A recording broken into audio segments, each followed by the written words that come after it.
వెలగపూడి ప్రకాశ్రావు గారు global Hindu heritage foundation వ్యవస్థాపకులు.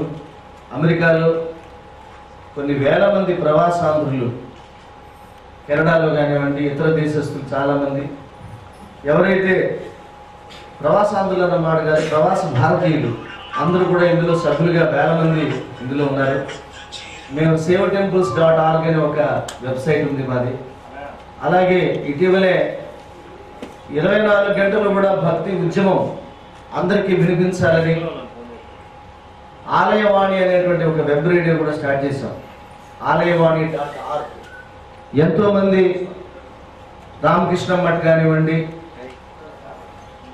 ప్రముఖమైనటువంటి సంస్థలు ఏవైతే ఉన్నాయో ఆధ్యాత్మిక సంస్థలు, వారందరూ కూడా మాకు ఉచితంగా ఈ వెబ్ రేడియోకి వారి ప్రోడక్ట్స్ని ఇచ్చారన్నమాట. ఆడియో ప్రోడక్ట్స్ కానీ, ప్రవచనాలు కానివ్వండి, అలాగే అన్ని ఆధ్యాత్మిక సంస్థలు, ఆర్ట్ ఆఫ్ లివింగ్ కానివ్వండి, లేకపోతే చిన్మయ మిషన్ కానివ్వండి, అలాగే ఆదిత్య మ్యూజిక్, మధుర మ్యూజిక్, వీళ్ళందరూ కూడా కోట్ల రూపాయలకు విలువైనటువంటి వాళ్ళ ఆడియో సుప్రభాతాలు కానివ్వండి, భక్తి గీతాలు, ఇవన్నీ కూడా మా ఆలయవానికి అందజేసి దీనిని ప్రొఫెసర్ వెలగపూడి ప్రకాష్ చెప్పారు. చాలా విషయాలు నేను కొన్ని విషయాలు మాట్లాడతాను. ఇంగ్లీష్లోనూ తెలుగులోనూ మాట్లాడాల్సి వస్తుంది. నేను 65లో వెళ్ళాను.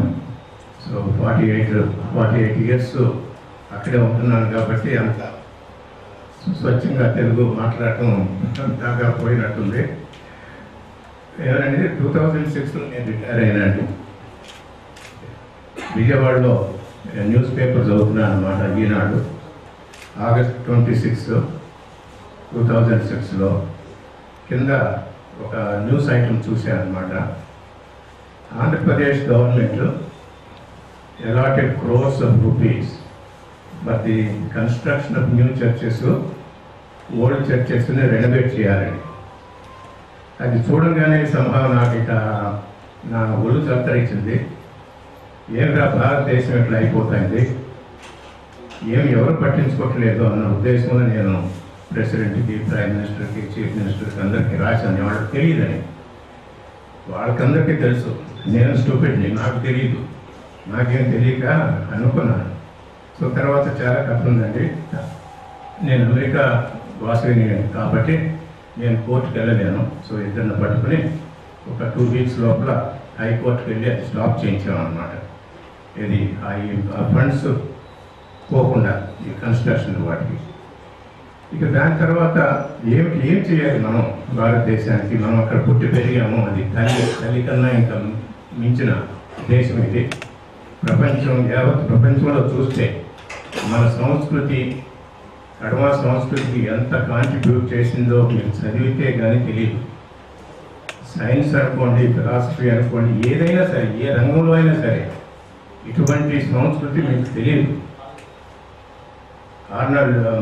మార్క్ ట్వెయిన్ 1895లో ఇక్కడ వచ్చినప్పుడు అంటాడు అన్నమాట, there is nothing under the sun that has not been addressed by our rishis. Nothing.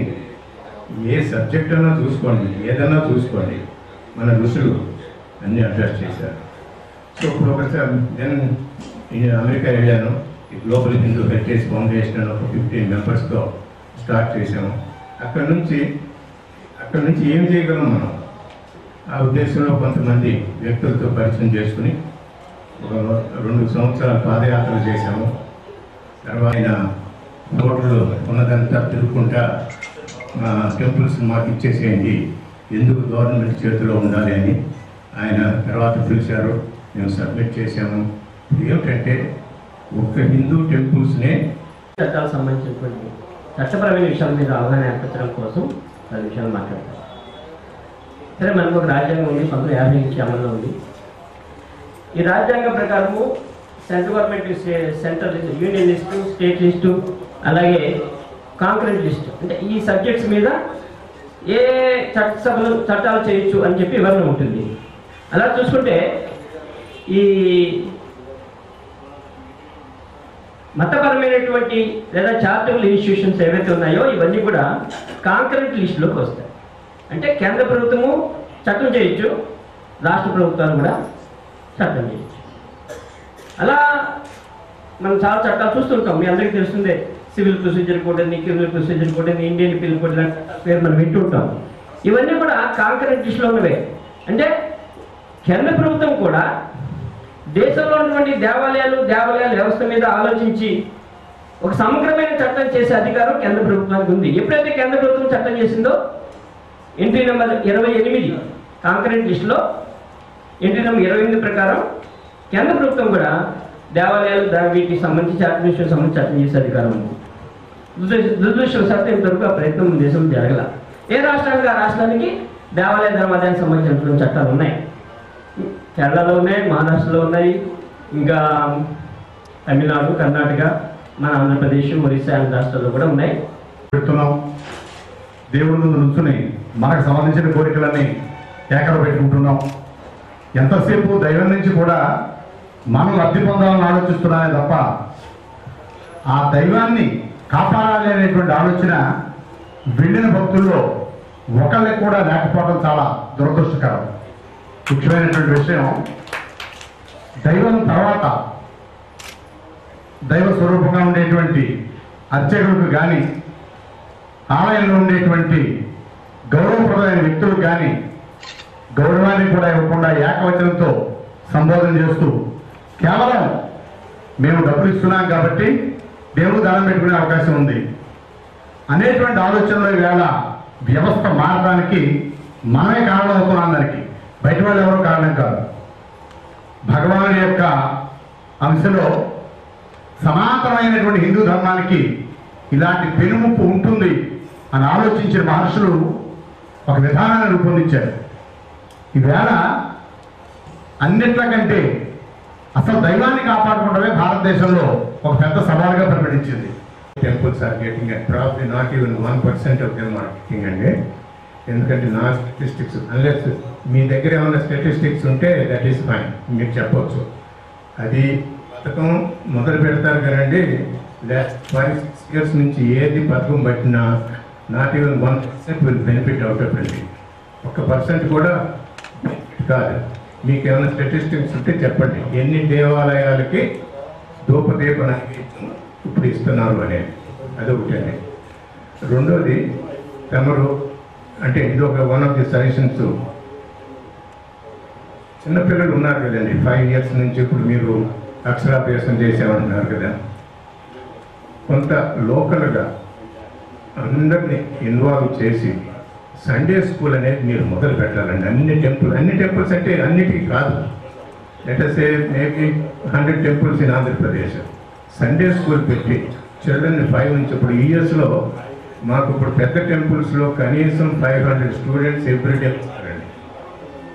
అది మనం మొదలెట్టాలి, వచ్చినా లేకపోయినా ఒక సంవత్సరం ఎక్స్పెరిమెంట్ చేయాలన్నమాట. చేసేస్తే మెల్లిగా మన పిల్లల్ని పంపుతుంటాం అన్నమాట ఏదో ఒక విధంగా. అది కూడా కొంచెం చేయమంటాం. ఇప్పుడు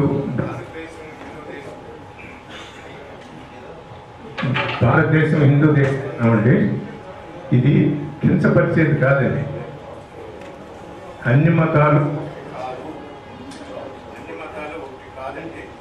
మీరు ఖురాన్ చదవండి, బైబుల్ చదవండి. Basically they will ask you to destroy the temples, destroy the idols, kill the people, abort it, pull the nails. I can give you any number of passages.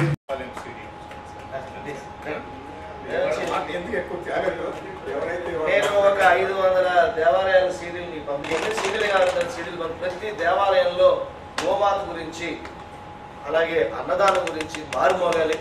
ఈ అయ్యా మీ సోమేశ్వరం దేవాలయం, నేను అన్నవరం వెళ్తే మొన్న దేవిస్తే పిల్ల పాపల బ్రతుకులు చల్లగుంటవి, ఇల్లు వాకిలి సిరితో పచ్చగుంటవి, ఆవు కాళ్ళు 4 వేదాలు, ఆవు కళ్ళు 2 ఆసూయ చంద్రులు, పురుషార్థాలకు మూలం గోవు కదా, దురితాలకు దూరం ఆపు కదా, గోవు లేనిదే కృష్ణుని గానం లేదు, ఆవే కద విశ్వానికి పాలిచ్చే తల్లి, ఆరోగ్యం పొందండి కావుకు ప్రణమిల్లి. కొద్ది సైడ్ సార్.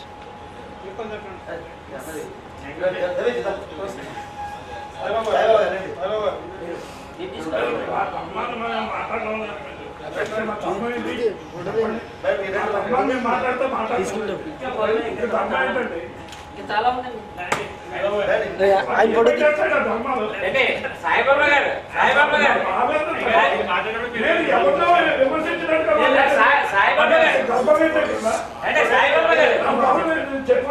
మీరు వచ్చి కన్క్లూడ్ చేయండి రండి. మీరు అలా చేసేట్లుగా నా తండ్రి కన్క్లూడ్ చేసి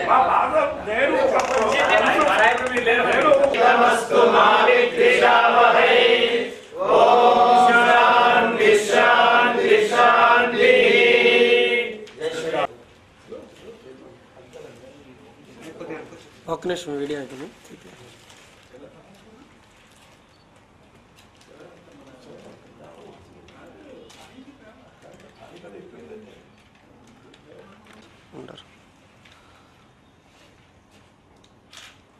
ఓకే, థ్యాంక్ యూ సార్.